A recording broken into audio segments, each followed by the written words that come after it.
Did you know that in 2025, simply holding a Canadian passport might get you turned away at immigration? I'm not talking about war zones or unstable nations. I'm talking about well-established countries, once open, welcoming, and visa-friendly, now quietly putting up walls. There are no loud headlines screaming Canada banned, no viral tweets, just slow, silent policy shifts, buried in embassy updates, obscure websites, and diplomatic statements that never go mainstream. But the result?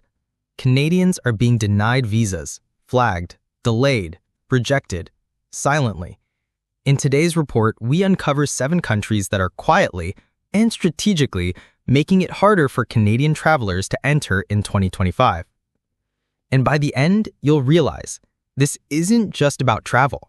It's about how the world sees Canada now. For decades, the Canadian passport was a global VIP pass, trusted, stable, and respected. It opened doors in Europe, Asia, the Gulf, the Americas. But today, that status is being questioned. Canada's foreign policy is ruffling feathers from India to Latin America. Its immigration surge is sparking backlashes abroad. Its student visa outflow has overwhelmed stools and embassies in countries like the UK, Australia, and Germany. And globally, Canadian travelers are increasingly seen as high risk, not because of crime, but because of intent.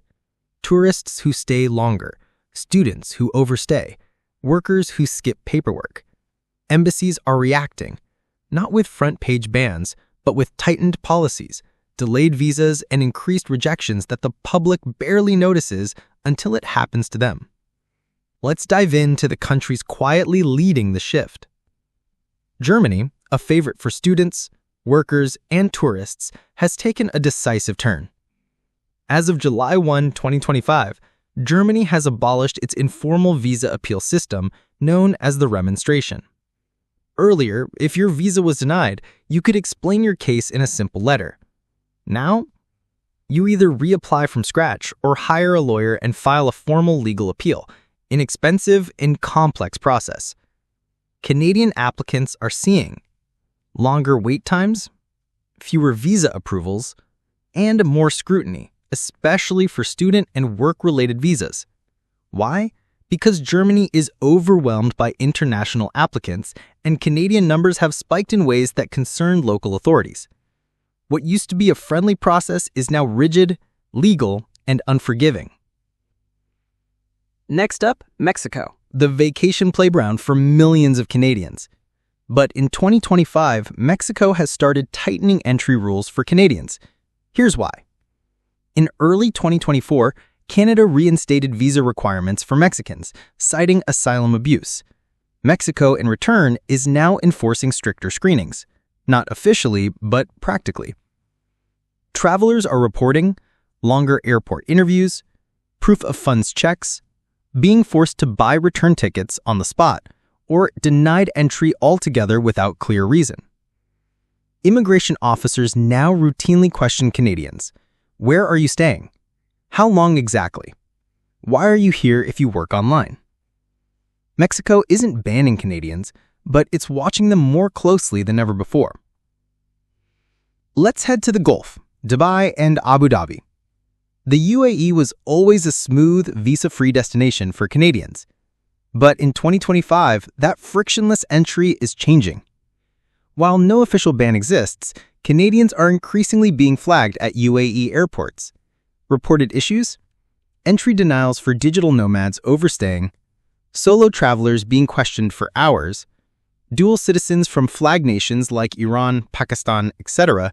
facing extra checks, and remote workers being rejected for lacking work permits. Why? Because the UAE has seen a rise in visa-free overstays and undocumented work tied to Canadian travelers. Diplomatic relations are also cooling. Canada hasn't signed new remote work or education agreements, while the UAE quietly tightens behind the scenes. Travelers are advised, don't rely on visa-free alone. Be ready to prove intent to return, income, and itinerary. Now we arrive at India, a country where diplomatic tension has turned into real-world visa fallout. In late 2024, India and Canada hit peak political crisis over allegations, surveillance claims, and international pressure. By 2025, Canadian visa approvals slowed dramatically. Business, journalist, and NGO visas saw quiet freezes. Even tourist visa timelines doubled. Officially, visas are still being issued. Unofficially, Canadian applications are getting parked, delayed, or rejected without cause. And Indian embassies in Canada have reduced staff and stopped taking appointments in key cities. The ripple effect? Canadians of Indian descent with family or business ties are now caught in a bureaucratic freeze that shows no sign of thawing. Here's one that surprises most people: the Philippines. It's long been open to Canadians, especially retirees, backpackers, and long-term expats. But in 2025, things are changing. Why? Because Canada's surge in Filipino immigration has created a strain on both systems. The Philippines now sees rising cases of Canadians arriving and overstaying, people using tourist visas to work remotely, or marrying into the country without proper paperwork. Philippine immigration now flags solo Canadian travelers and requests income proofs, hotel confirmations, return tickets, and, in many cases, on-the-spot explanations. It's not a ban, but it's definitely not the open door it once was. Saudi Arabia has become a major player in global tourism and business, but its relationship with Canada has been icy since 2018, and in 2025, it's still cold. Though business ties resumed recently, tourist visa rejections for Canadians remain unusually high. Especially flagged profiles include dual passport holders, female solo travelers, anyone with past travel to Israel or Iran or other flagged countries.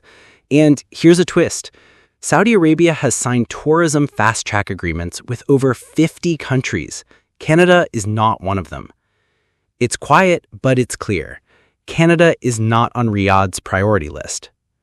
Finally, Brazil, a nation that reimposed visa requirements for Canadians in early 2025, ending years of visa-free travel. The move came without warning, part of a reciprocity response after Canada failed to ease travel rules for Brazilians. But Brazil went a step further. Visa approval timelines jumped to 20-plus days. Rejections rose, especially for remote workers and long-stay tourists. Students and youth volunteers were asked for extra documents and income verification. What once felt like a free-spirited destination is now bureaucratic and cautious, especially towards North American travelers. So, what does all this mean? The Canadian passport hasn't been banned, but its privilege is quietly fading. In 2025, border policies are being shaped by diplomatic retaliation, immigration strategy, and changing global perceptions of who Canadians really are. If you're planning international travel this year, do your research, prepare your paperwork, and don't assume the old rules still apply. Because in this new world, borders aren't just lines, they're mirrors. And sometimes what's reflected isn't what we expected. So stay sharp, stay informed, and subscribe for weekly deep dives into how geopolitics is reshaping global travel. Until next time.